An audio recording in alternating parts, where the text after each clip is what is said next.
जय संविधान, जय भीम, महात्मा गांधी की जय, गोडसे मुर्दाबाद। हमारे मर्यादा पुरुषोत्तम भगवान श्री राम, जो हम सब के आराध्य हैं, सनातनियों के आराध्य हैं और जो मर्यादा पुरुषोत्तम हैं, जिन्होंने हमारे समाज को सिखाया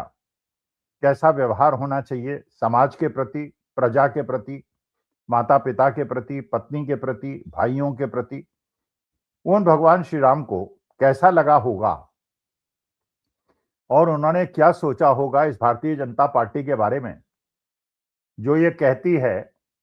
उनको लाएंगे जो भगवान राम को लाए हैं। वो भगवान श्री राम अयोध्या के अंदर अपने जन्म स्थल पे, जहां उनकी प्राण प्रतिष्ठा उनके मंदिर की हुई, जहां उनके मूर्ति को एक भव्य रूप में बैठने का अवसर मिला, वो मर्यादा पुरुषोत्तम श्री राम क्या सोच रहे होंगे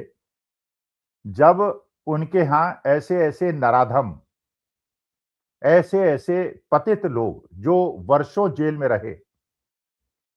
और किस आरोप में रहे ये सब आप अवगत हैं। रेप के आरोप में रहे, बच्चियों के रेप के आरोप में रहे, मर्डर्स के आरोप में रहे। और ऐसे लोग जब भगवान श्री राम के मंदिर में वीआईपी बन के दर्शन करते हैं और जिला प्रशासन उन्हें वीआईपी के रूप में दर्शन कराता है, तो भगवान श्री राम क्या सोच रहे होंगे। हमारे सनातन धर्म के ऊपर जिस प्रकार के आघात पिछले 11 साल में हुए हैं, 2014 के बाद हुए हैं, ऐसे आघात मेरे ख्याल से मुगलों के शासन में भी नहीं हुए, उनके पहले भी नहीं, अंग्रेजों के शासन में भी नहीं हुए। और आज के तारीख में 11 साल में जिस प्रकार से सनातनियों अम्बेडकराइट से भिड़ाया गया, पेरियार को मानने वालों से भिड़ाया गया, नारायण गुरु को मानने वालों से भिड़ाया गया और आरएसएस द्वारा प्रतिष्ठापित जिस व्यवस्था और जिस सिद्धांतों के तहत इसको चलाने का प्रयास हुआ, वहां पे ये कम से कम अपेक्षा नहीं थी कि भगवान श्री राम के जो मर्यादा पुरुषोत्तम हैं, उनके मंदिर के दर्शन के लिए आसाराम बापू जी जैसे लोग जो वर्षों तक जेल में रहे, उनको वहां दर्शन, वीआईपी दर्शन कराए जाएंगे। एक तरफ हमारे देश के एक बहुत बड़े वैज्ञानिक, जिन्होंने देश के सैनिकों के लिए ऐसी व्यवस्था बनाई थी जहां -20 डिग्री में भी ठंड ना लगे, जहां बिजली का खर्चा भी बहुत ज्यादा ना हो, और जो विश्व स्तर पे जिनको पुरस्कृत किया गया, ऐसे गांधीवादी व्यक्ति सोनम वांगचुक, जो लद्दाख लेह से पैदल चल के दिल्ली आते हैं और गांधीवादी व्यवस्था में अपना विश्वास व्यक्त करते हैं, उनको जोधपुर की जेल में 6 महीने तक जेल में रखा जाता है। जो व्यक्ति लेह लद्दाख की ठंड का आदी हो, उसको जोधपुर के अंदर गर्मी झेलनी पड़ती है और वो ये कहता है कि लेह लद्दाख में मुझे इतनी ठंड नहीं लगी जो मुझे जोधपुर के अंदर जेल में लगी, क्योंकि जोधपुर के अंदर उनको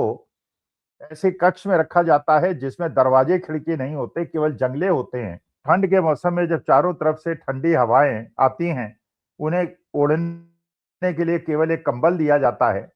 और खाने पानी और बाकी व्यवस्था की वजह से उनकी तबीयत खराब हो जाती है। और ऐसे विश्वविख्यात वैज्ञानिक को 6 महीने जेल में रखा जाता है एनएसए के तहत, नेशनल सिक्योरिटी एक्ट के तहत।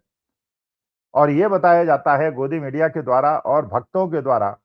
कि सोनम वांगचुक भारत के लिए एक खतरा है। और यह कहा जाता है जब वो पाकिस्तान गए थे और पाकिस्तानी एजेंट की तरह काम कर रहे थे, जबकि वास्तविकता यह है, जो सोनम वांगचुक की एक पढ़ी लिखी प्रोफेसर उनकी पत्नी ने बताया, साक्षात्कारों में बताया, जो पाकिस्तान गए थे वहां इनविटेशन था, भारत सरकार की अनुमति से गए थे। वहां जब उन्होंने अपना व्याख्यान दिया था तो मोदी जी का और भारत की प्रतिष्ठा का पूरा ध्यान रखा था, यहां तक कि मोदी जी की बारे में अच्छे शब्द भी बोले थे। लेकिन क्योंकि वो गांधीवादी तरीके से चल रहे थे और गोडसेवादी तरीके से नहीं चल रहे थे, इसलिए उनको 6 महीने नेशनल सिक्योरिटी एक्ट में जेल में रखा गया। और जब सुप्रीम कोर्ट के अंदर, माननीय सुप्रीम कोर्ट के अंदर सुनवाई की डेट आ रही थी, उस डेट के 2 दिन पहले अचानक नेशनल सिक्योरिटी एक्ट अपने ताकत के तहत सरकार ने वापस ले लिया, उनको रिलीज कर दिया। मतलब किसी भी व्यक्ति पे एनएसए लगा दीजिए, किसी भी प्रतिष्ठित व्यक्ति को 6 महीने तक तड़पाइए और 6 महीने के बाद उसे बिना कारण बताए छोड़ दीजिए, बिना कारण बताए बंद कर दीजिए और बिना कारण बताए छोड़ दीजिए। और उसके लिए माफी देश से मत मांगिए और उसके बाद ये भी कहिए विदेश के अलग-अलग फोरम्स में जाके कि हमारा देश सबसे पुरानी लोकतांत्रिक व्यवस्था है और हमारे देश में भगवान श्री राम जैसे व्यक्ति जिन्होंने लोकतंत्र को आज से हजारों साल पहले प्रतिष्ठा दी। हालांकि उस बात से मैं सहमत नहीं हूं, भगवान श्री राम की उस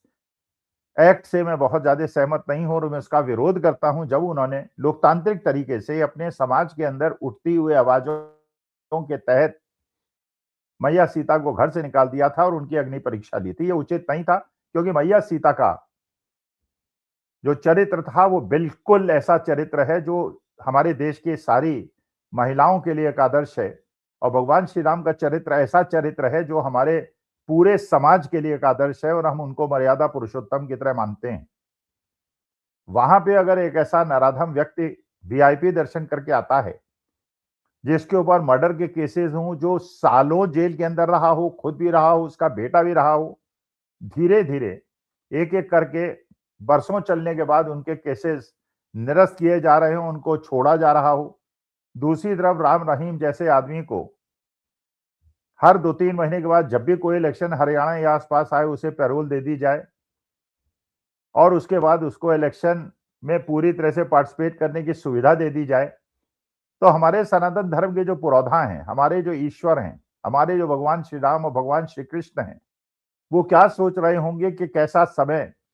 उनको देखने को मिल रहा है जब सोनम वांगचुक जैसे लोग जेल में रहते हैं और राम रहीम जैसे लोग हर 4-6 महीने के बाद उनको फरलो मिल जाती है और पैरोल मिल जाती है और आसाराम बापूजी जैसे व्यक्ति अयोध्या में जाके भगवान श्री राम मर्यादा पुरुषोत्तम के दर्शन करते हैं।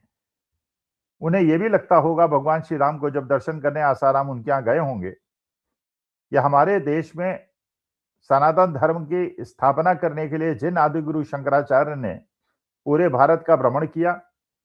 नंगे पैर गए, पैदल पैदल हर जगह गए, हिंदू चेतना को जागृत किया और 4 पीठों की स्थापना की। उन चारों पीठों पे जो आज शंकराचार्य बैठे हैं, उनकी जमीन और उनके मठ को कब्जाने के लिए जिस प्रकार से पिछले 11 साल में अलग अलग पीठाधीश्वर और ऐसे ऐसे फर्जी संत जिन्हें शास्त्र और वेदों का बिल्कुल ज्ञान नहीं है, उनको खड़ा कर दिया गया और शंकराचार्य को हर तरह से ढोंगी और पाखंडी और अपराधी किस्म के लोगों द्वारा आरोप लगाकर उनकी प्रतिष्ठा को गिराने का प्रयास हुआ। और अगर शंकराचार्य माघ मेले के अंदर पालकी में बैठ के स्नान करने जाना चाहते हैं तो उनके बटुकों के यज्ञोपवीत को खींचा गया, चोटियों को खींचा गया और उनको सनातनियों को अपमानित किया गया, जिनके माँ बाप छोटी उम्र में अपने बच्चों को शास्त्र और वेदों के अध्ययन के लिए शंकराचार्य की शरण में भेजते हैं, गुरुकुल में भेजते हैं। उस गुरुकुल परंपरा के विरुद्ध इस प्रकार का आचरण और दूसरी तरफ सतवा महाराज जैसे लोग जो कि राजनीतिक गुरु हैं, वहां पे बड़ी बड़ी कारों में जाएं और उनको न रोका जाए और शंकराचार्य को जिस प्रकार से अपमानित किया जाए और उसके बाद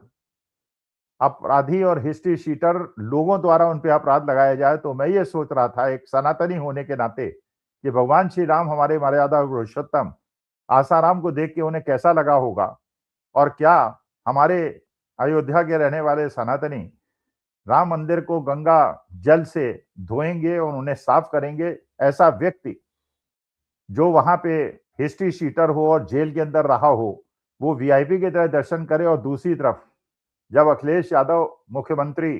पद छोड़ें तो उनके निवास स्थान को गंगा जल से स्नान इसलिए कराया जाए कि वो ओबीसी जाति के थे, पीडीए के थे। तो मुझे ये जानना है उन सनातन धर्म के